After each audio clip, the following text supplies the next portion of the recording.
Hi friends, welcome to honey Anu kitchen. ఈరోజు మన కిచెన్లో నాటుకోడి పులుసు ఏ విధంగా తయారు చేయాలో చూపిస్తున్నాను. చాలా చాలా టేస్టీగా ఉంటుంది. చాలా సింపుల్గా చేసే ఈ కర్రీ పర్ఫెక్ట్ టేస్ట్తో తిన్నా కొద్దీ తినాలనిపించేంత టేస్టీగా ఉంటుంది. మళ్ళీ ఎప్పుడు తినాలనిపించినా ఇలానే మనం ప్రిపేర్ చేసుకొని తింటాము. దీనికి కావాల్సినవి చూద్దాం. ఫస్ట్ మనకు మసాలా తయారు చేసుకోవాలి. మనకు ఫస్ట్ మసాలా అంటే మనకు చూడండి, ఫస్ట్ ఒక 2 టేబుల్ స్పూన్లకు ధనియాలు వేసుకోవాలి. ఒక 1 టేబుల్ స్పూన్ మనకు జీలకర్ర వేసుకోవాలి. జీలకర్రను మనకు ఎండు కొబ్బరి కూడా వేసుకోవాలి. దానికి సగం ఒక్క తీసుకుంటే సరిపోతుంది. తీసుకొని ఒక 2 దాల్చిన చెక్క వేసుకొని మనకు కొంచెం ఫ్రై చేసుకోవాలి. మనం ఫ్రై చేసుకుంటేనే మనకు మసాలా అనేది పర్ఫెక్ట్గా వస్తుంది.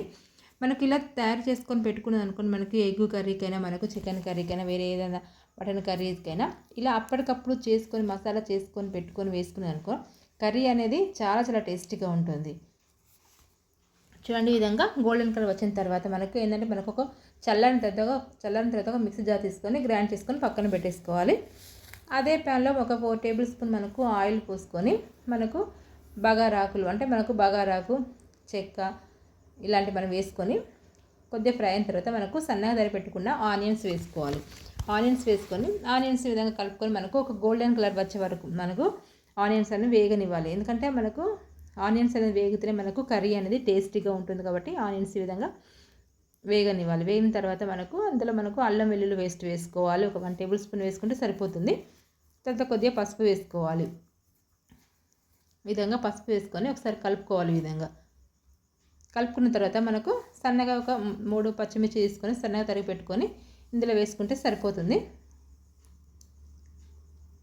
తర్వాత మనకు ఒక 1/2 కేజీ చికెన్ తీసుకుంటాం కదా, ఆ 1/2 కేజీ చికెన్ మనకు శుభ్రంగా ఒక 2-3 టైమ్స్ వాటర్లో కడిగి వాటర్ అనేది వంపేసుకొని ఇందులో వేసుకొని ఈ విధంగా ఒకసారి కలుపుకోవాలి. మొత్తము మనకు అల్లం వెల్లుల్లి పేస్ట్ మనకు కలిసేటట్టు కలుపుకోవాలి.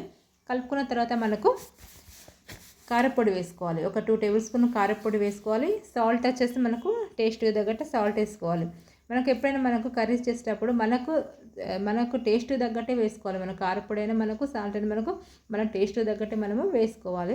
వేసుకొని విధంగా ఒకసారి కలుపుకోవాలి. మొత్తం కలుపుకున్న తర్వాత మనకు కొద్దిగా పుదీనా వేసుకోవాలి. మనకు పుదీనా వేసుకుంటే ఫ్లేవర్ అనేది చాలా చాలా బాగుంటుంది. కాబట్టి కొద్దిగా పుదీనా వేసుకుంటే సరిపోతుంది. మనకు వేసుకున్న తర్వాత మనకు ఒక 2 గ్లాసెస్ వాటర్ అనేది పోసుకోవాలి.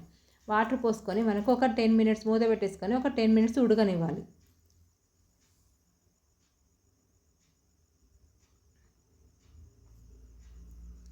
చూడండి, ఈ విధంగా ఒక 10 మినిట్స్ ఉడకాలి. ఉడికిన తర్వాత మనం మూత తీసుకుని చూడండి, ఇది ఒక మనకు సగం వరకే మనకు ఉడుకుతుంది.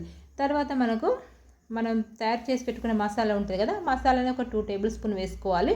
వేసుకున్న తర్వాత చూడండి, ఈ విధంగా వేసుకొని ఒకసారి మొత్తం కలుపుకోవాలి. మసాలా మొత్తం కలిసేటట్టు కలుపుకోవాలి. ఈ విధంగా కలుపుకున్న తర్వాత మరొక 2 గ్లాసెస్ వాటర్ పోసుకోవాలి. మరొక 2 గ్లాసెస్ వాటర్ పోసుకొని మూత పెట్టేసుకొని మరొక 10 మినిట్స్ ఉడకనివ్వాలి. మనకు మొత్తం ఎంత ఒక 20 మినిట్స్లో మనకు కర్రీ అనేది మనకు రెడీ అవుతుంది. అదే మనకు కుక్కర్లో అయితే ఒక 3 విజిల్స్ వస్తే మనకు ఉడికిపోతుంది. కాకపోతే ఇది ప్యాన్ పైన కాబట్టి మనకు త్వరగా ఉడకదు. కాబట్టి మనకు ఒక 20 మినిట్స్ వరకు అయితే మనకు కర్రీ అనేది ఉడికిపోతుంది. చూడండి, ఈ విధంగా ఉడికిన తర్వాత మనకు చివరిగా మనకు కొత్తిమీర యాడ్ చేసుకోవాలి.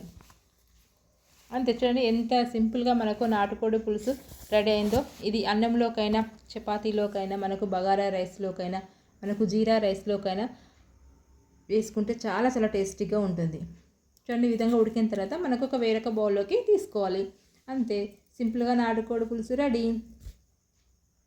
ఈ వీడియో మీకు నచ్చినట్లయితే లైక్ చేయండి, మీ ఫ్రెండ్స్కి షేర్ చేయండి.